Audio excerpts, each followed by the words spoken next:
Hey guys, tonight we slip into the cockpit of a World War II fighter plane, the wind howling past as you grip the stick, your heart thumping like a drum in your chest.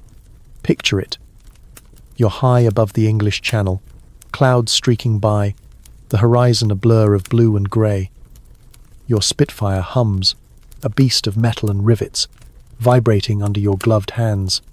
The sky's alive with enemy fighters could scream out of the sun any second, and, let's be honest, you probably won't survive this if you don't keep your wits sharp. So, before you get comfortable, take a moment to like the video and subscribe, but only if you genuinely enjoy what I do here. Drop a comment with your location and local time. I'm curious where you're drifting off from tonight. Now, dim the lights, maybe turn on a fan for that soft background hum, and let's ease into tonight's journey together. You're a fighter pilot in 1942, and the cockpit is your world now. It's a cramped, rattling cage of dials, levers and switches, smelling of oil, leather and sweat. The seat's hard, the harness digs into your shoulders, and your boots rest on pedals that feel like they're fighting you. Outside, the propellers a spinning blur, chopping the air with a throaty roar that drowns out everything except your own ragged breathing. You're 20, maybe 22, barely old enough to buy a beer back home, but here you are, entrusted with a machine that costs more than your family's house. The Spitfire's sleek, a marvel of engineering, but it's also finicky on wrong move, and you're spiralling toward the ground, no questions asked. Your mission today is a dawn patrol over the channel, hunting German fighters or escorting bombers. The briefing officer, a grizzled type with a mustache like a wire brush, barked your orders an hour ago. Climb to 20,000 feet, watch for Messerschmitts, and don't get cocky. You've heard the stories pilots who got too bold and ended up as fireballs in a field.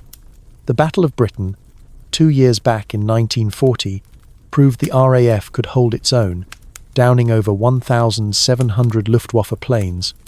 But the cost was steep. Over 500 British pilots didn't come home. You're not a statistic yet, but the thought lingers like a bad smell. Your oxygen mask chafes, and the cockpit's freezing, your breath fogging the canopy. You adjust your goggles, the lenses scratched from too many missions. The altimeter ticks up 5,000 feet, 10,000, 15,000. Your ears pop, and the world below shrinks to patchwork fields and glinting rivers. Up here, it's just you, the sky, and the gnawing fear that a speck on the horizon could be your last fight. You've got a photo of your sweetheart tucked in your jacket, a lucky charm you hope works better than the last guy's did. Historians still argue whether the Spitfire's elliptical wings gave it a real edge over the Messerschmitt's sharper handling. Some say it was pilot skill, not design, that won the day. Either way, you're in one now, and it feels like an extension of your body, responsive but unforgiving. A quirky tidbit? Some pilots swore by taping a mirror to the cockpit to spot enemies sneaking up behind. Hardly standard issue, but desperate times call for desperate measures. You check your own makeshift mirror, a shard of glass taped to the panel, and it's fogged up. Typical. You scan the sky, squinting against the sun. Your radio crackles, but it's just static and garbled voices, nothing clear yet. Your stomach churns, not from fear, though there's plenty of that, but from the lousy breakfast. Powdered eggs and toast that tasted like cardboard. You joke to yourself that the RAF's real secret weapon is making pilots too grumpy to die. They want to live just to complain about the food. The thought makes you smirk, but then you spot a shadow at 3 o'clock. Friend or foe? Your thumb hovers over the trigger, pulse racing. This is it. The moment where everything you've trained for either saves you or doesn't. The sky's your battlefield. Vast and empty but crowded with death. You bank left, the plane tilting like a bird, and you feel the G-forces press you into the seat. It's exhilarating and terrifying, like riding a bicycle down a cliff. You've heard older pilots talk about the merge, that split second when you and an enemy lock eyes through the gun sights. You haven't been there yet, but you know it's coming. Another joke bubbles up. If you get shot down, at least you won't have to eat those eggs again. You chuckle, but it's hollow. The shadow's closer now, and your training kicks in. You're not just a kid anymore, you're a hunter. and the hunt's on. You're back in 1940 now, not soaring over the channel yet, but stuck on the ground, slogging through the relentless grind of flight school. The airfield's a muddy mess, surrounded by barbed wire and the constant drone of engines.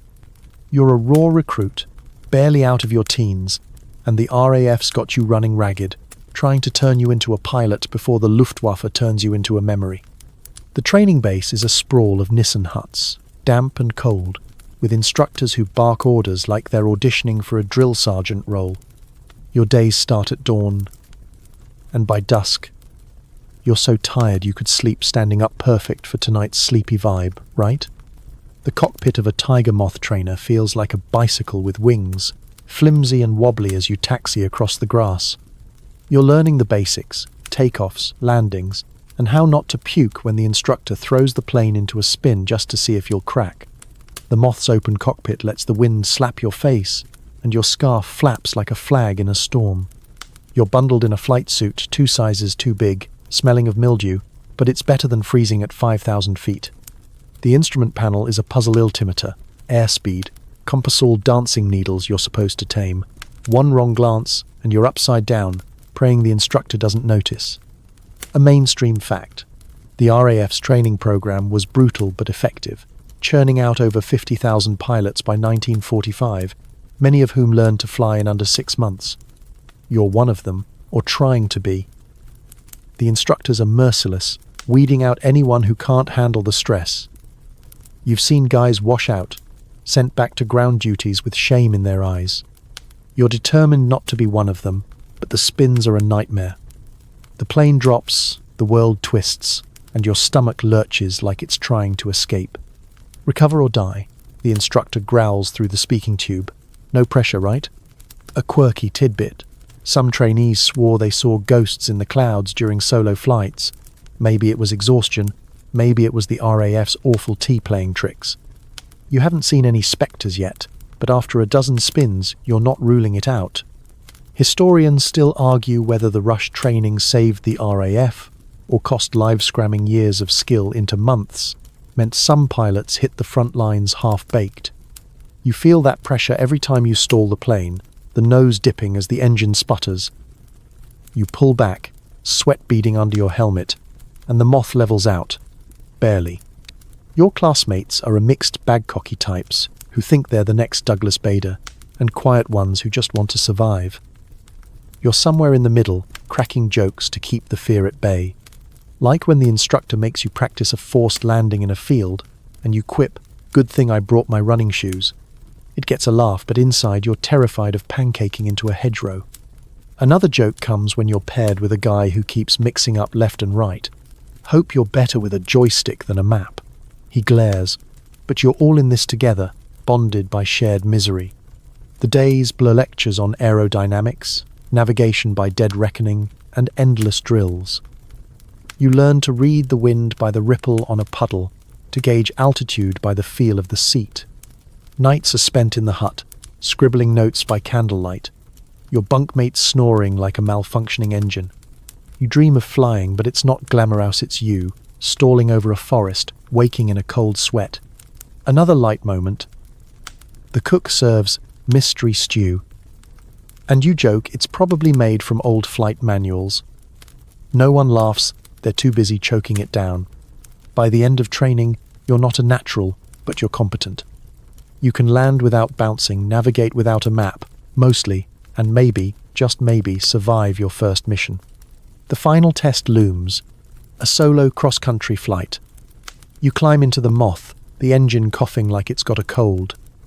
The instructor gives you a nod, not a smile.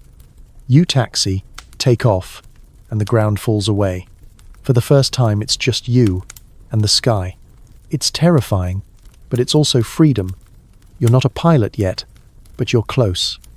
The war's waiting, and so's that Spitfire from before. Remember that cockpit chaos? It's coming. You're out of flight school now, the ink barely dry on your pilot's wings, and you're tossed into the heart of a fighter squadron. The airfield's a hive of noise engines snarling, boots crunching on gravel, and the distant thump of anti-aircraft guns. You're stationed somewhere in southern England. 1,000 942, where the grass is perpetually damp and the skies are moody grey.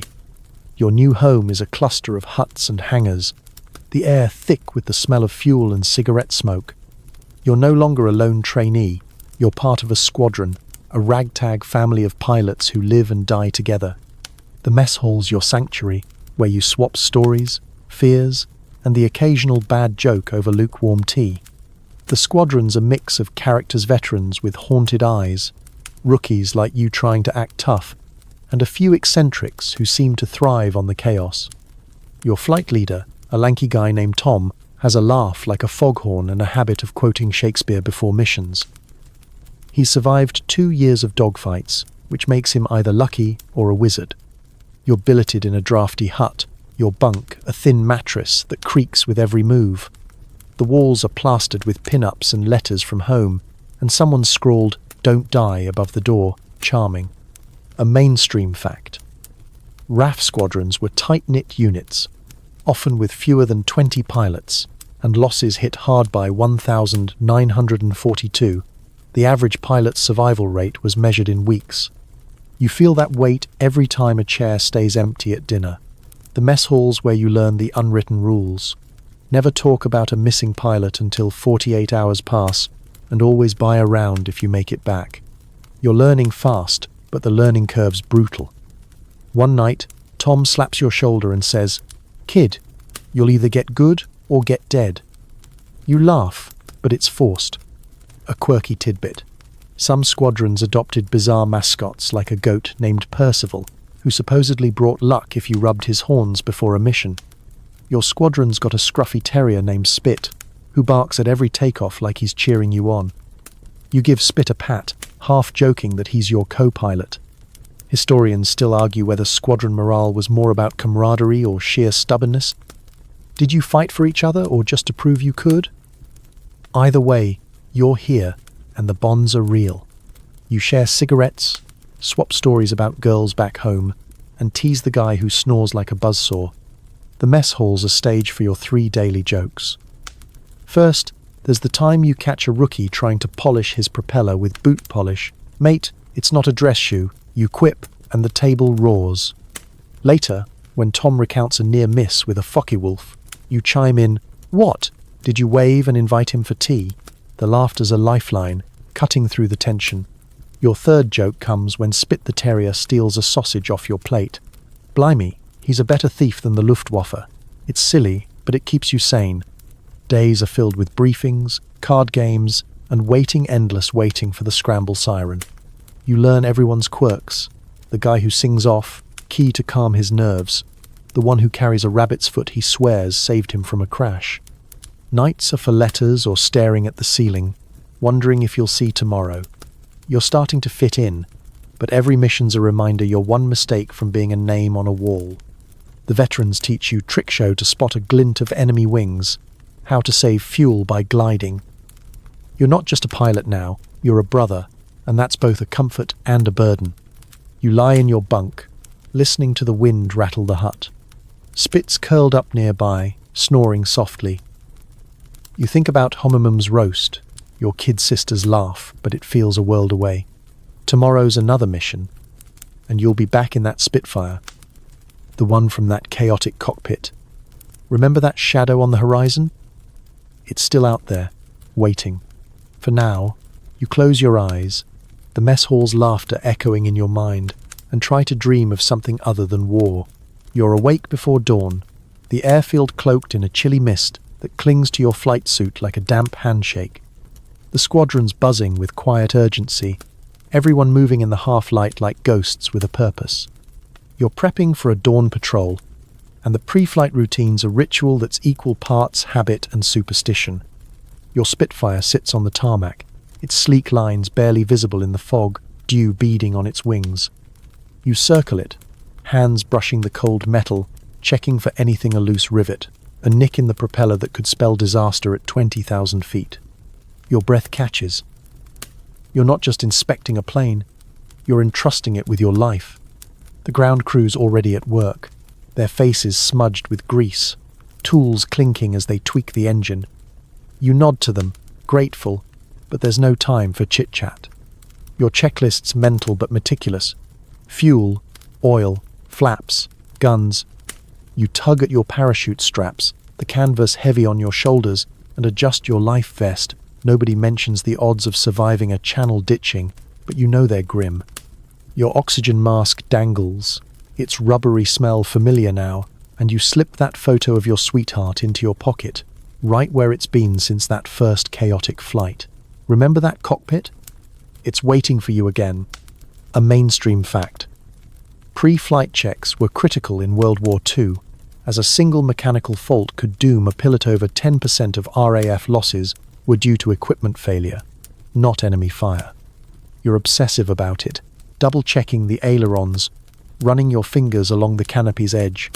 A loose screw's not just a nuisance, it's a one-way ticket to a smoking crater. You're not paranoid, just practical. A quirky tidbit. Some pilots carried bizarre good luck charms, like a lock of hair, or a pebble from their hometown beach. Rumor has it one guy flew with a stuffed squirrel named Reggie. You stick to your photo, but you get the urge to clutch it like a talisman. Historians still argue whether pre-flight nerves helped pilots focus, or just frayed their sanity. Did the rituals ground you, or wind you up tighter? You're leaning toward the latter as you climb into the cockpit, the seat creaking under you. The instruments stare back, a maze of dials and switches you've memorized but still distrust. You flick the ignition, and the Merlin engine coughs, then roars, shaking your bones. The ground crew gives a thumbs up, and you return it, though your stomach's doing flips. Here we go again, you mutter, half to yourself, half to the plane. Your first joke of the day comes as you spot a rookie fumbling with his harness nearby. Mate, it's a strap, not a puzzle to knit yourself in. He grins, but you see the same fear in his eyes you feel in your gut. The second joke hits when you notice the ground crew chief wiping his hands on a rag that's dirtier than the plane. Blimey, you cleaning the Spitfire or just spreading the love? He chuckles, and it eases the tension for a second. The third joke's for Spit. The squadron's terrier mascot, remember him from the mess hall? He's yapping at your plane like it's an intruder. Spit, mate. If you want to fly, get your own wings, you call, and a nearby mechanic snorts. You taxi to the runway, the plane bouncing over ruts. The tower's voice crackles in your headset, giving clearance. You're not thinking about glory or medals, just getting up and back down in one piece. The sky's lightening, a pale pink streak on the horizon, but it's no postcard. Somewhere out there, the Luftwaffe's waiting, and your hands are sweaty on the stick. You glance at the mirror taped to your panel. That quirky trick from your first flight. And it's clear now, reflecting nothing but clouds. You're ready, or as ready as you'll ever be. The runway stretches ahead, and you push the throttle. The world blurs, and you're off, climbing into the dawn, chasing that shadow you saw before. You're airborne now, the Spitfire slicing through the sky like a knife through silk, the roar of the Merlin engine filling your ears. You're at 20,000 feet, the English Channel glinting below, a patchwork of silver and shadow. It's a dogfight day, and you're hunting Messerschmitts.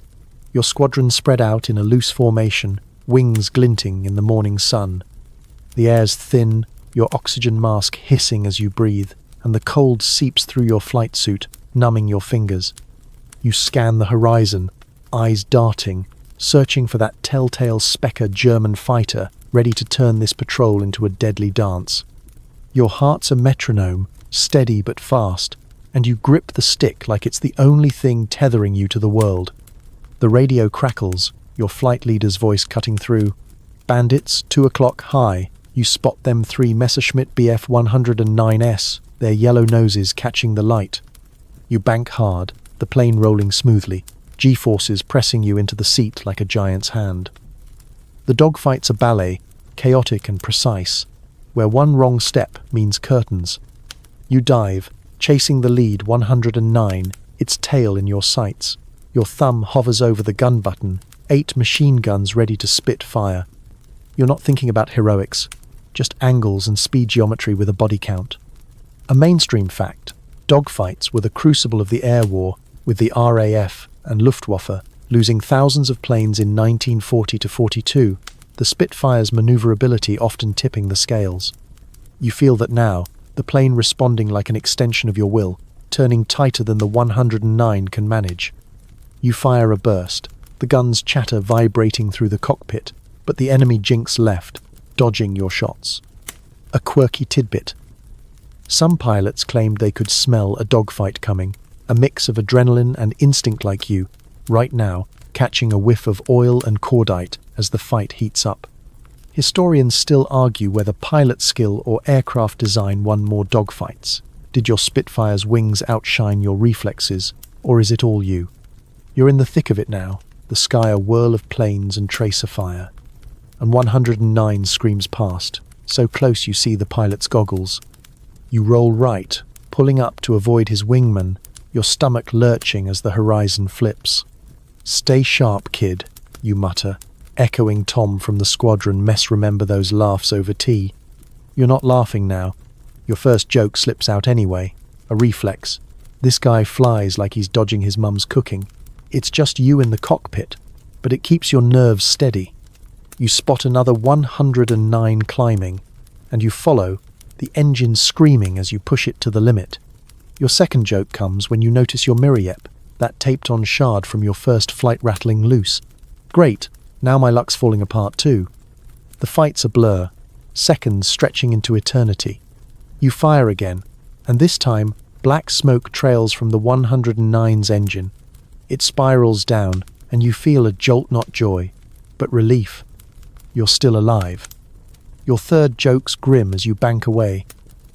Hope his parachute's better than his aim.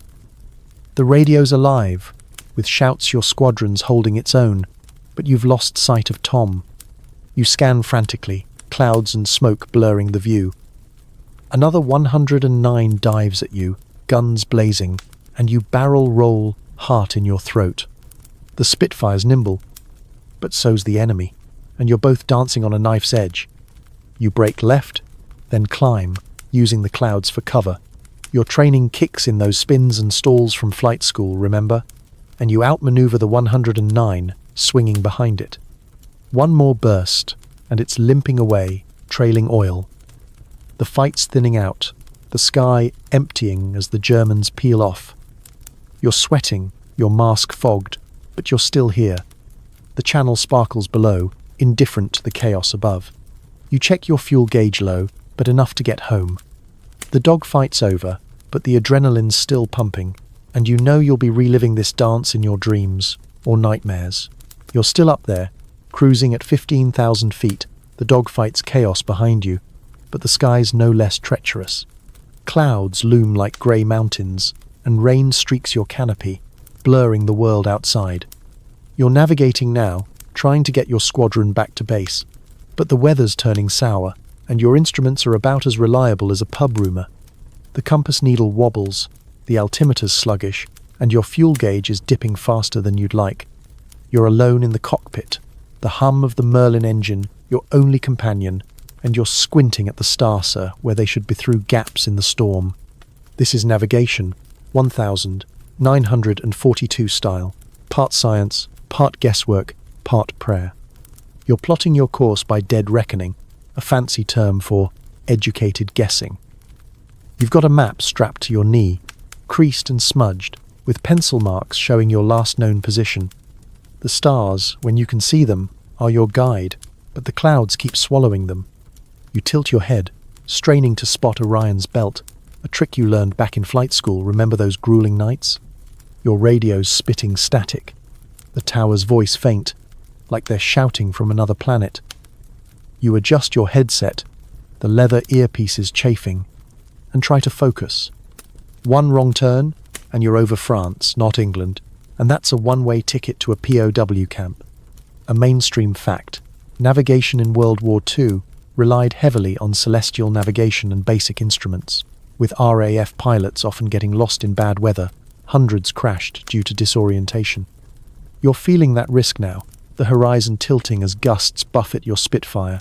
Your hands dance across the controls, keeping the plane steady, but it's like wrestling a kite in a gale. A quirky tidbit. Some pilots swore by carrying a pocket watch set to Greenwich time, claiming it helped them sync with the stars better than the plane's clock. You've got one, a cheap thing your dad gave you, ticking away in your pocket next to that sweetheart's photo from your first flight. It's not much, but it's a comfort. Historians still argue whether navigational errors cost more lives than enemy-fired pilots like you die more from getting lost or getting shot. You're not keen to add to either statistic. You check your airspeed, 200 knots, and try to calculate your drift, but the math's fuzzy in your head. The storm's thickening, rain drumming on the canopy like impatient fingers. You joke to yourself, "If I crash, at least I'll get a bath." It's weak, but it keeps the panic at bay. Your second joke comes when you spot a flicker of lightning. Great, now the sky's throwing fireworks at me. You chuckle, but your grip tightens on the stick. You try the radio again, calling for a bearing, but it's just garbled noise. You're flying blind, trusting your gut and that wobbly compass.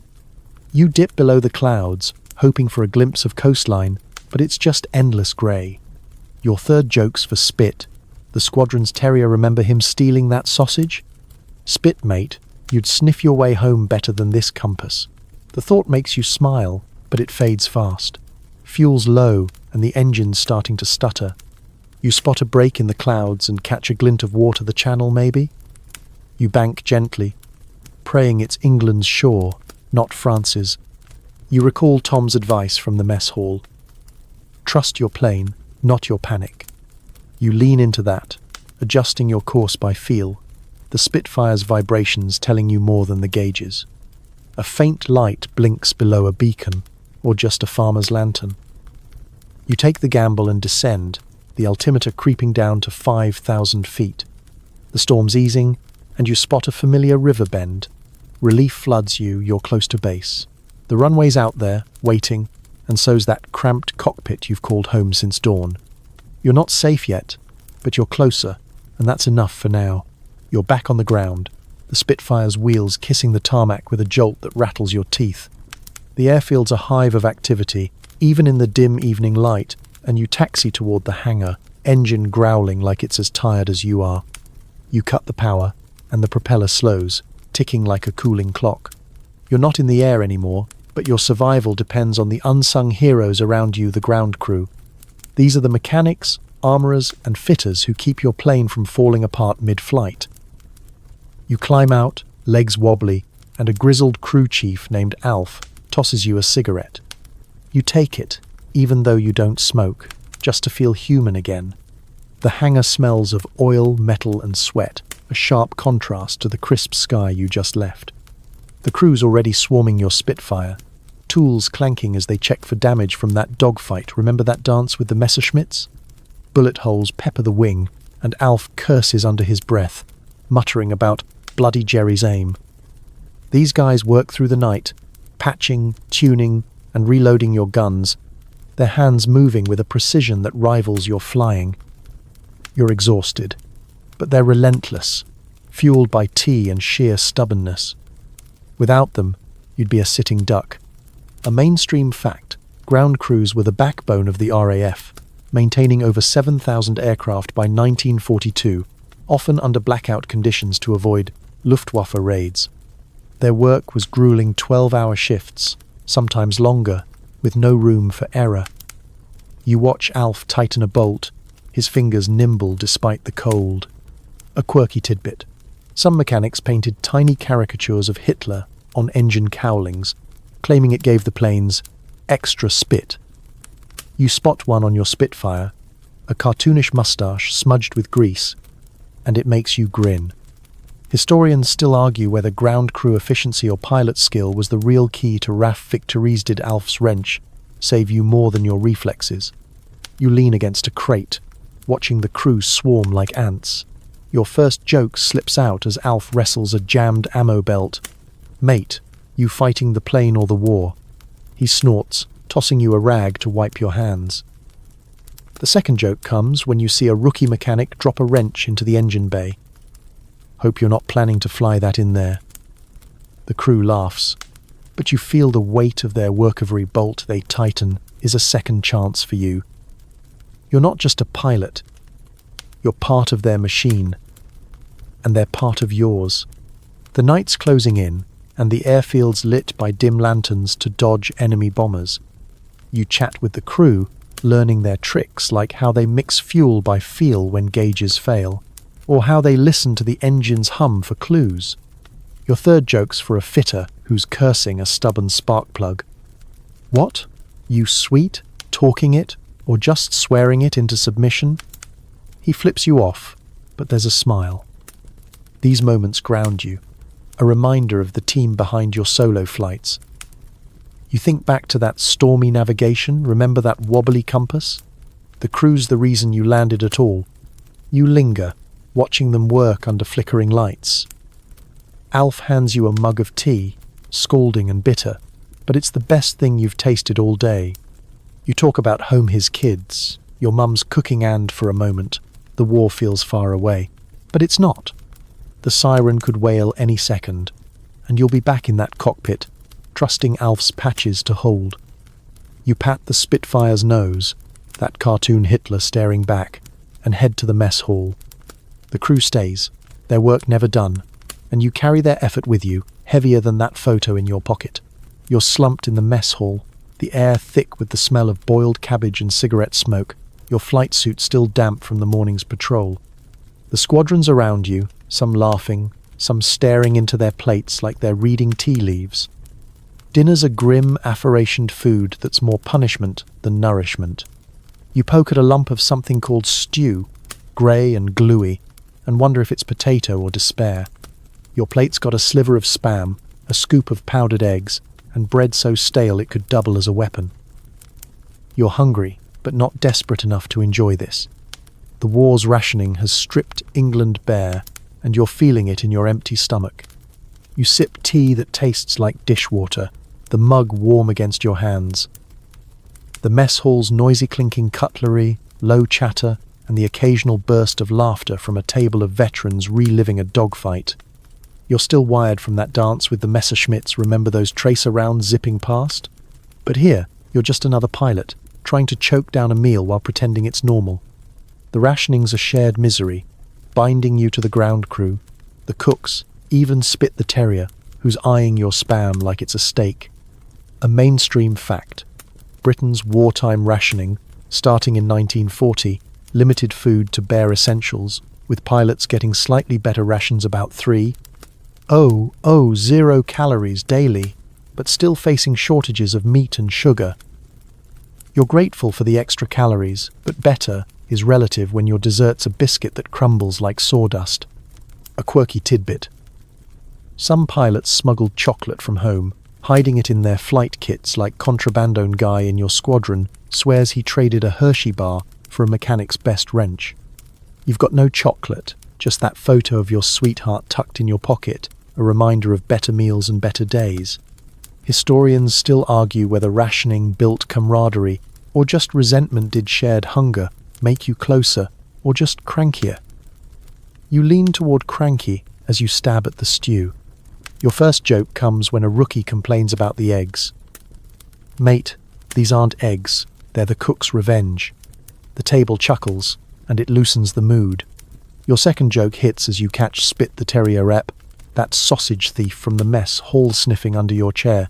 Spit, if you eat this, you're braver than me. The lads laugh, and even the rookie grins. You're learning to lean on humour, a trick from those squadron nights, to keep the darkness at bay. The food's bad, but the stories are worse. A veteran across the table talks about a mate who ditched in the channel, surviving on seaweed for 2 days.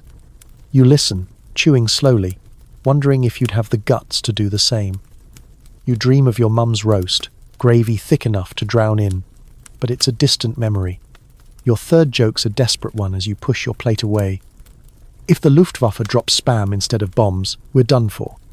It gets a groan, but it's worth it.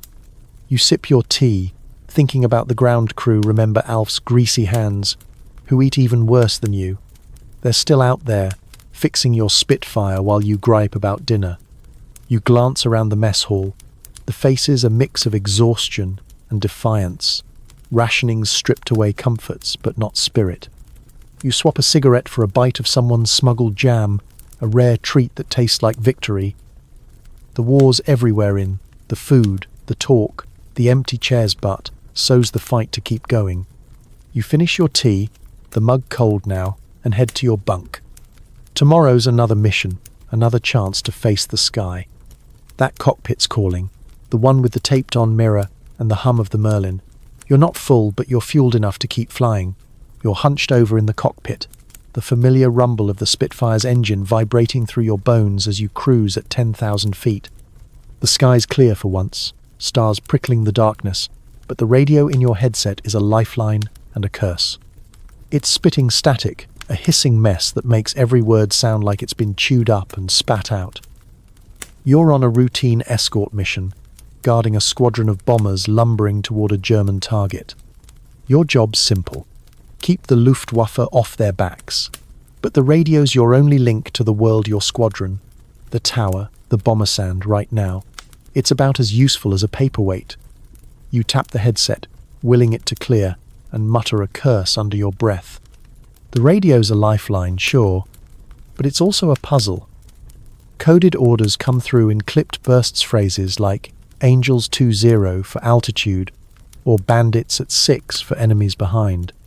You've memorized the codes, drilled in flight school, remember those endless nights? But static garbles everything, and you're straining to catch the flight leader's voice. Is that Tom? Or just noise? You adjust the dial, the headset's leather digging into your ears, and catch a fragment. Bogies, 3 o'clock. Your eyes snap right, scanning for the glint of enemy wings. Nothing yet, but your pulse kicks up a notch. A mainstream fact. Radio communication was critical in World War II, with the RAF's TR-9 radio sets enabling real-time coordination, though their range was limited to about 30 miles in ideal conditions. You're not in ideal conditions, clouds are creeping in, and the static's worse than ever. A quirky tidbit. Some pilots claimed they could feel when a radio call was urgent, like a sixth sense for trouble. One guy in your squadron swears he heard his mum's voice once, warning him to dive. You haven't had ghostly calls yet, but you're clutching that sweetheart's photo in your pocket, hoping it's enough luck. Historians still argue whether poor radio tech cost more missions than bad tactics. Did garbled orders doom more pilots than enemy guns? You key the mic, your voice calm despite the jitters. Blue 2. Confirm bandits. Static answers, then Tom's voice, faint but sharp. Hold tight, kid. You smirk. Tom's still quoting Shakespeare in the mess hall, but up here, he's all business. Your first joke slips out, a whisper to yourself. If this radio quits, I'll just shout at the Germans. It's dumb, but it steadies you. You adjust your course, staying tight with the bombers, their droning shapes just visible below. The radio crackles again, a jumble of code words, and you piece together the order, climb to 15,000, watch for fighters. You pull back on the stick, the Spitfire climbing smoothly, the stars tilting above. Your second joke comes when you notice your taped-on mirror. Yep, that dogfight trick reflecting nothing but clouds. Great, my mirror's as useless as this radio. You chuckle, but it's tense. The bombers are vulnerable, and you're their shield. Another burst of static, and you catch Messerschmitts. High, your eyes dart upward, spotting specks against the stars. You bank hard, the G-forces pinning you, and key the mic again. Blue 2, engaging. No response, just static. Your third joke's grim, as you spot the enemy's yellow noses. Hope they're better at talking than shooting. You're in it now, the radio's hiss fading, as instinct takes over. You dive toward the Messerschmitts, guns ready, the bomber's safety on your shoulders. The radio's useless, but you're not alone. Your squadron's out there, somewhere in the static. You think of Alf's greasy hands patching your plane, the ground crew's work keeping you aloft. The fight's coming, and you're ready, or as ready as you'll ever be. That cockpit chaos from your first flight is back, the Merlin's roar drowning out the static, and you're dancing with the enemy again, guided by nothing but skill and a crackling voice. You're back in the cockpit, the Spitfire shuddering as you pull out of a steep dive, the sky a swirl of smoke and tracer fire. Your dogfight with the Messerschmitts, remember that deadly ballet? Left your plane battered. A bullet hole punched through the wing and a worrying rattle in the engine. You're limping home, the Channel's grey expanse below, but your Spitfire's not cooperating. The stick's sluggish, the rudder's sticking, and a faint smell of burning oil stings your nose. You're no mechanic, but you've got to keep this bird flying, or you're swimming with the fishes. It's time for mid-air repairs, or at least the closest thing a pilot like you can manage re-rigging under pressure. The instrument panel's a mess, the oil pressure gauge flickering like it's got a mind of its own. You tap it, hoping it's just a glitch. But the needle doesn't budge. Your training from flight school, those spins and stalls didn't cover this, but you've heard stories of pilots coaxing damaged planes home with sheer willpower. You check your altitude, 8,000 feet, low enough to feel the seas chill through the canopy. The radio's dead now, that static-filled lifeline from the last mission finally giving up. You're alone, just you, the plane, and that sweetheart's photo in your pocket, which feels heavier than ever. A mainstream fact. RAF pilots often had to improvise repairs mid-flight, with over 20% of Spitfires returning from missions in 1942, showing battle damage that required immediate fixes. You're living that statistic, your hands fumbling with the controls, trying to compensate for the sluggish rudder. A quirky tidbit. Some pilots carried pocket knives to cut jammed cables or tape to patch minor leak zone guy in your squadron bragged about fixing a fuel line with a chewed-up pencil. You've got no pencil, but you've got grit. You ease the throttle, nursing the engine, and pray Alf's ground crew magic, remember his greasy hands, holds up. Historians still argue whether pilot ingenuity or sheer luck saved more damaged planes did. Your quick thinking matter more than chance? You're betting on thinking as you notice the ailerons not responding right. You lean into the turn, using your body weight like you're riding a bike, and it helps, barely. Your first joke's a mutter. If I crash, at least I'll save on fuel. It's dark, but it keeps your hands steady.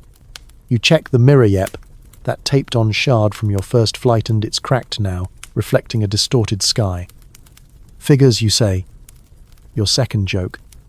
Even my luck's got a hole in it. You experiment, easing the stick forward, then back, feeling the plane's response. The engine coughs, and you throttle down, coaxing it like a stubborn horse. You're losing altitude, down to 5,000 feet, but you spot a coastline England, you hope, not France. You think of the ground crew's cartoon Hitler on your plane's nose, a silly charm that feels like a lifeline now. Your third joke's for them. Alf, if I land this, you're getting my spam ration. You chuckle, but it's hollow. You adjust the flaps manually, the lever stiff, and the plane stabilizes lightly. It's not pretty, but it's flying. The airfield's out there, somewhere in the dusk. You're navigating by gut now, that stormy night's dead reckoning coming back to haunt you. The engine's still rattling, but it's holding, and you're holding too barely. You glance at the photo in your pocket, not daring to pull it out, and whisper a promise to get home.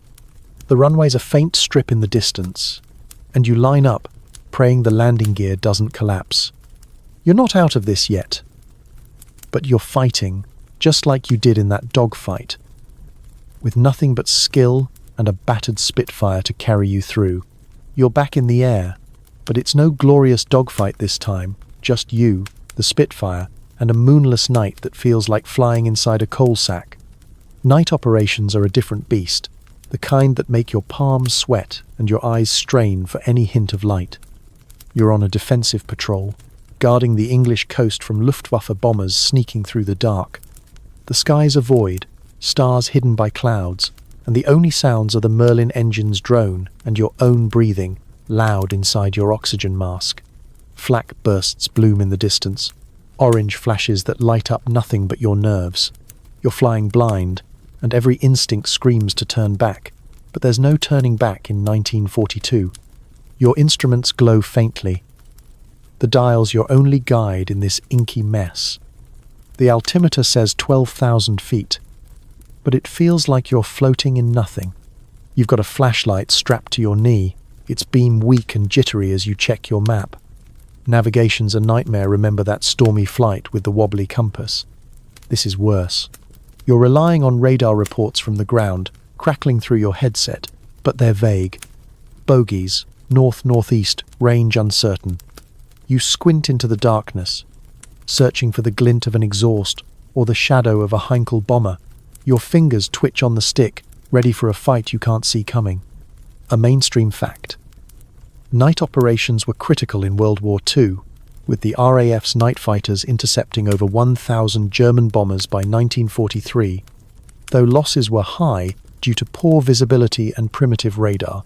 You feel that risk now, the blackness pressing in like a living thing. A quirky tidbit.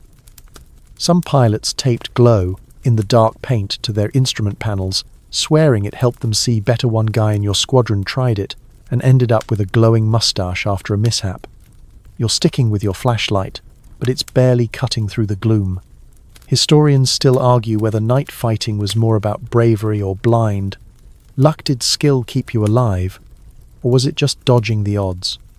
You adjust your course, following a faint radio bearing, the static in your headset a familiar annoyance from that escort mission. Your first joke's a whisper. If I crash, at least no one will see it. It's grim, but it keeps your heart from racing too fast. You spot a flicker flak or an enemy exhaust, and bank gently, the Spitfire tilting like a dream. Your second joke comes as you fumble with the flashlight, its beam wobbling. Great, my light's drunker than Tom after a pint. You smirk, thinking of Tom's Shakespeare quotes in the mess hall, but the humour fades fast. The radio crackles again, a garbled warning about bandits at your altitude. You tense, scanning the void, your eyes burning from the strain. A sudden burst of flak lights up the sky, and you jerk the stick, dodging the shrapnel. Your third joke's for Spit, the terrier, who'd be barking his head off if he were here. Spit, mate, you'd hate this no sausages in the dark. The thought of that scruffy dog grounds you, a callback to those mess hall nights. You're not sure if you're over England or the Channel, but you keep flying, trusting the plane Alf's crew patched up. The engine's steady, despite that rattle from your last mission, and you're grateful for their work. A faint glow appears below a friendly beacon, maybe. And you adjust course, praying it's home. The night's relentless, but so are you. You're not chasing aces or glory, just survival, one dark mile at a time. The cockpit's your world, that taped-on mirror useless in the blackness, but you feel the weight of that sweetheart's photo, a quiet promise to make it back. The flak's quieter now, the radio still hissing, and you're holding steady, flying through the dark toward a runway you can't yet see. You're back on the ground, the airfield quiet except for the distant hum of a generator and the soft patter of rain on the barracks roof. It's late, the kind of late where the world feels like it's holding its breath. You're in your bunk, a scratchy blanket pulled to your chin, and you're writing a letter home. The pencil's stubby, the paper's thin, and your handwriting's a mess from exhaustion and the cold seeping through the hut's walls. You're not flying now, no dogfights, no stormy navigation, but the war's still with you, heavy as the photo of your sweetheart tucked in your flight jacket. This letter's for your family, maybe your mum or your kid sister, and every word feels like a gamble. Will you make it back to read their reply? The hut's dim, lit by a single bulb that flickers like it's got one foot in the grave. Your bunkmate's snoring, and Spit the terrier, remember that sausage thief, is curled up by the door, twitching in his sleep. You write about the little things, the lousy food, the way the sky looks at dawn, how Tom quoted Hamlet again in the mess hall. You don't mention the bullet holes in your Spitfire or the mates who didn't come back. Your family doesn't need that weight. But you feel it, every syllable, a quiet plea to stay connected to a life that feels further away each mission. A mainstream fact, letter writing was a lifeline for WW2 pilots, with millions of letters sent home through the RAF's postal system, often censored to hide operational details. You're careful, sticking to vague phrases like keeping busy to dodge the censor's pen. A quirky tidbit. Some pilots slipped coded messages into their letters, using pet names or odd phrases to signal they were okay. One guy in your squadron calls his mum Auntie Spitfire to mean he's still flying. You don't bother with codes. You just want your mum to know you're eating barely and sleeping sometimes. Historians still argue whether these letters boosted morale or just deepened homesickness. Did writing keep you grounded or make you ache for home? Your pencil scratches out a line about the weather damp, always dampened you pause, staring at the paper. Your first joke's for your sister. Tell mum her stew's better than RAF slop, but don't expect an invite. You smile, imagining her laugh, but it fades fast.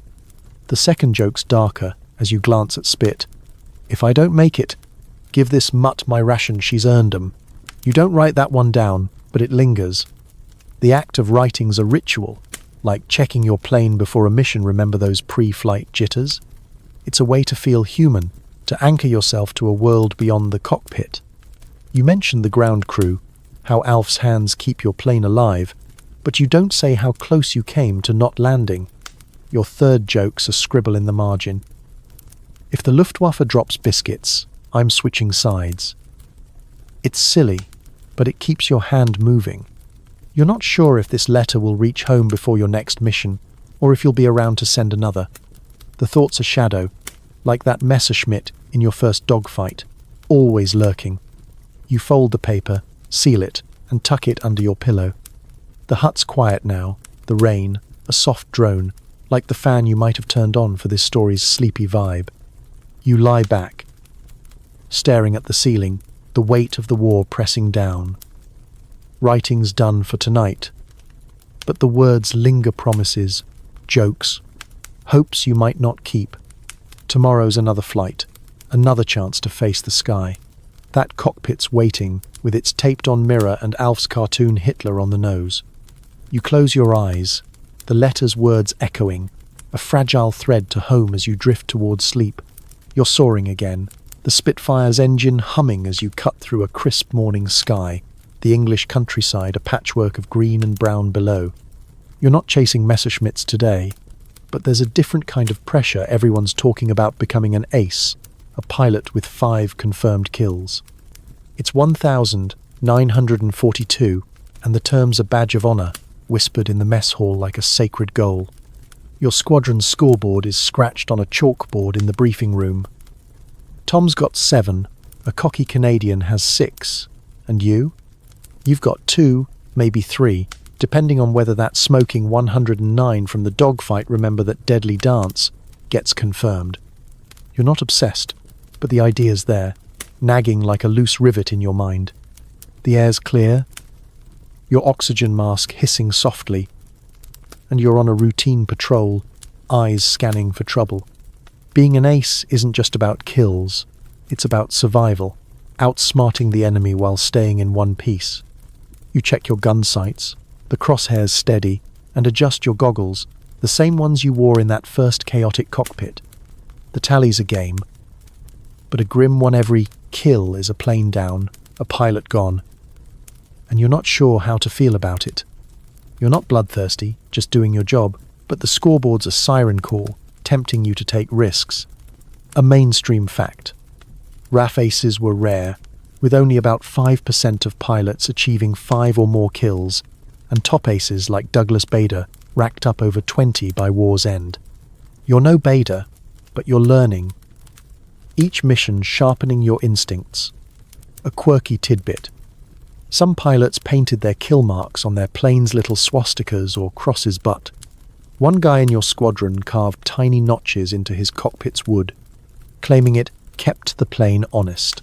You haven't marked yours yet. That cartoon Hitler on the nose, courtesy of Alf's ground crew, feels like enough decoration for now. Historians still argue whether the ACE system boosted morale or pushed pilots into reckless heroics. Did the chase for kills save the RAF or cost it dearly? You spot a speck at 10 o'clock, your heart kicking up. You bank gently, the Spitfire tilting like a bird, and squint through the canopy. It's a friendly hurricane, not a foe, and you relax, but only slightly. Your first joke's a mutter. If I shoot down a cloud, does that count? It's weak, but it steadies your nerves. The radio crackles Tom's voice, calling the patrol clear and you stay in formation. Wings glinting in the sun. Your second joke comes as you glance at your taped-on mirror, still cracked from that mid-air repair. This thing's seen more action than I have. You smirk, but the ace dream lingers. A mix of pride and dread. You've seen what chasing kills does. A mate went after a sixth, got cocky, and didn't come back. You're cautious, but the thought of 5 kills off being somebody tugs at you. Your third joke's for Spit, the terrier, who'd be yapping at the clouds if he were here. Spit, you'd make ace before me, you've got no fear. The memory of that scruffy dog in the mess hall softens the tension. You're not chasing glory today, just staying alive, but every mission's a chance to inch closer to that magic number. You check your fuel, your gauges, your cracked mirror, and keep flying, the scoreboard a shadow in your mind. The patrol's quiet, but you know the sky's never safe. You think of your letter home, the one under your pillow, and wonder if you'd mention being an ace if you got there. Probably not. Your mum doesn't need to know about kills, just that you're coming back. The airfield's waiting below, Alf's crew ready to patch your plane, and you're one flight closer to whatever comes next. Ace or not, you're still in the fight. You're aloft again, the Spitfire's wings slicing through a sky that's turned traitor. Thick fog blankets the world below, and ice crystals creep across your canopy, glinting like tiny knives in the weak sunlight. You're on a high-altitude patrol, 25,000 feet up, where the air's so thin your oxygen mask feels like a lifeline. The weather's your enemy today, not the Luftwaffe, and it's a brutal foe. Your breath fogs the mask, the cold bites through your flight suit, and your fingers ache on the stick. You're fighting to keep your plane steady, praying the wings don't ice up and send you into a spin. This is flying at its worst. Nature doesn't care about your training or your sweetheart's photo in your pocket. The instruments are your only friends, but they're fickle. The altimeter's sluggish, the artificial horizon wobbling as gusts buffet the plane. You've been here before, remember that stormy navigation, the wobbly compass? This is uglier. Ice on the wings adds weight, dragging you down, and you can't see the horizon to orient yourself. You tap the de-icing lever, hoping the system Alf's ground crew patch those greasy handholds up. The Merlin engine hums, but it's straining, the cold sapping its power. You're alone, the radio quiet except for faint static, a ghost of those crackling orders from your escort mission. A mainstream fact: weather-related crashes killed hundreds of RAF pilots, with icing and fog causing nearly 15% of non-combat losses in 1942. You're living that statistic, your eyes darting between the gauges and the frosted canopy. A quirky tidbit: some pilots swore by rubbing whiskey on the canopy to prevent icing useless, but it made for a good story in the mess hall. You've got no whiskey, just your wits and a cracked mirror. Yep, that dogfight relic reflecting nothing but grey. Historians still argue whether weather or enemy fire was the greater threat. Did fog like this kill more pilots than Messerschmitts? You ease the throttle, descending slightly to find warmer air, but the fog's relentless. Your first joke's a mutter: "If I crash now, I'll just call it a snow day." It's feeble, but it keeps your hands from shaking. You scrape at the canopy with your glove, clearing a patch to peer through, but it's just more haze. Your second joke comes as the engine coughs, a brief stutter. Great, now my plane's catching a cold. You smirk, thinking of Spit the terrier sneezing in the barracks. The icer's working barely and you feel the wings lighten. But the fog's still a wall, and you're navigating by instinct, a skill honed in that stormy night flight.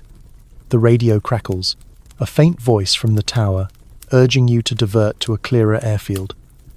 You acknowledge, but it's a gamble. Fuel's low, and you're not sure where clearer is. Your third joke's for Alf's cartoon Hitler on the plane's nose. Mate, you're the only one enjoying this weather. It's grim, but it grounds you. You drop to 10,000 feet, the air warming slightly, and spot a break in the fogger glimpse of coastline. England, you hope. You bank gently, the Spitfire sluggish but obedient, and aim for the faint outline of a runway. Your training, your crew, your sheer stubbornness, they're all that's keeping you aloft. The fog thins as you descend, the runway lights winking like stars. You're not out of danger, but you're closer to home than you were. You think of your letter home, the one you wrote by candlelight, and promise yourself you'll add a line about surviving this. The cockpit's still cold, the mirror still cracked, but you're flying, and that's enough. You line up for landing, the fog a lingering threat, but the ground's calling, and you're ready to answer. Section 15. You're on the ground, the war's final month stretching out like a long, weary sigh. It's 1945, and the airfield's quieter now. The frantic scrambles of 1942, a fading echo. Your Spitfire's parked in the hangar, its nose still sporting Alf's cartoon Hitler, though the paint's chipped and faded like your own resolve. You're leaning against a crate, staring at the chalkboard in the briefing room, names of pilots crossed out, too many to count. The Luftwaffe's on its knees, but victory's not sweet. It's heavy, laced with the faces of mates who didn't make it. You're reflecting now, not on dogfights or aces, remember that chase for 5 kills? But on the cost, the empty bunks, the letters you'll never answer. The airfield's bathed in dusk. The sky a soft purple, no longer a battlefield. You're older. Though it's only been a few years, your eyes carry the weight of every mission, from that first chaotic cockpit to the foggy nightmare you just survived. The mess hall's still got its bad tea and worse food, but the laughter's thinner, the chairs emptier. Spit the Terrier's still here, grey around the muzzle, sniffing at your boots like he knows you're carrying the war's ghosts. You pat him, thinking of the squadron's bonds, the ground crew's grit, the letters home that kept you sane.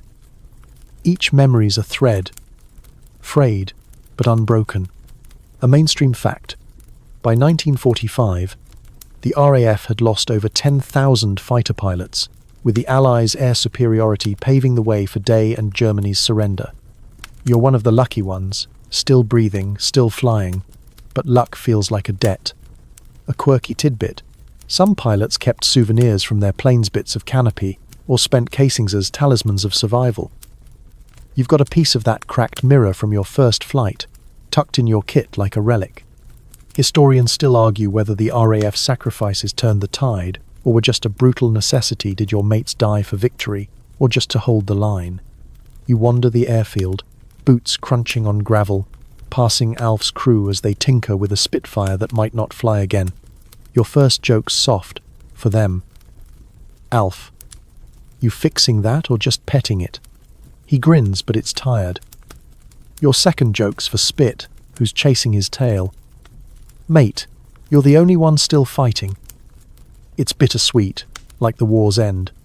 You think of your last letter home, promising you'd return, and feel the weight of keeping that vow. Your third joke's for the sky itself, as you glance up. Thanks for not killing me, you moody old git. It's a whisper, but it feels right. The war's winding down, but the cost lingers. Friends gone, planes lost, youth spent. You're not an ace, never hit that magic 5, but you're alive, and that's its own kind of score. You sit on a bench, the evening air cool, and pull out that photo of your sweetheart. It's creased, faded, but still there, like you. The airfield's quiet, the Merlin engine's silent, and you're ready to go home, to a life you barely remember but desperately want. The world softens now, the airfield fading into a gentle blur as you lean back, the bench cool against your back. The sky's a deep velvet, stars peeking through like old friends, whispering peace. Your breathing slows, matching the rhythm of a distant breeze, carrying away the roar of engines, the crackle of radios, the weight of loss. You're not in the cockpit anymore, not chasing shadows or dodging flak. You're just you, resting, the war, a memory that's slipping like sand through your fingers. The letters, the laughter, Spit's yaps, they're all there, but quieter now, lulling you into calm. Close your eyes, let the night wrap you up, and drift. You've earned it.